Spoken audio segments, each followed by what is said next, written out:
সমুদ্রপথের ঝুঁকি এড়িয়ে এবার কি রেলপথেই ভারতকে যুক্ত করতে যাচ্ছে রাশিয়া? মস্কো থেকে এসেছে এমনই এক চমকপ্রদ প্রস্তাব। রুশ উপপ্রধানমন্ত্রী মারাত খুনসুলিন বলেছেন, ভারত মহাসাগর পর্যন্ত সরাসরি রেল সংযোগ তৈরির সম্ভাবনা খতিয়ে দেখা উচিত। সম্ভাব্য এই রুটে থাকতে পারে তুর্কমেনিস্তান, ইরান, আফগানিস্তান ও পাকিস্তান। অর্থাৎ রাশিয়া থেকে মধ্য এশিয়া ও দক্ষিণ এশিয়া হয়ে ভারতের দিকে তৈরি হতে পারে বিশাল এক স্থলপথ। কিন্তু হঠাৎ কেন এমন পরিকল্পনা?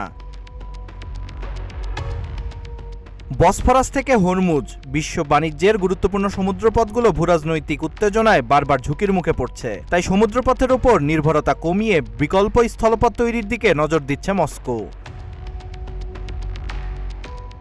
এই রেল করিডোর বাস্তবায়ন হলে শুধু রাশিয়া ভারত বাণিজ্য নয়, বদলে যেতে পারে ইউরেশিয়ার বাণিজ্য ও পরিবহন মানচিত্র। তবে পরিকল্পনাটি বাস্তবায়নের পথ মোটেও সহজ নয়। একাধিক দেশের সীমান্ত, অবকাঠামো, নিরাপত্তা ও রাজনৈতিক সমন্বয় সবকিছুই বড় চ্যালেঞ্জ। তারপরও রাশিয়ার এই প্রস্তাব বাস্তব রূপ পেলে মস্কো থেকে দিল্লির পথে ছুটতে পারে নতুন রেল যোগাযোগ, আর সেই রেলপথ বদলে দিতে পারে ইউরেশিয়ার বাণিজ্যের হিসাব।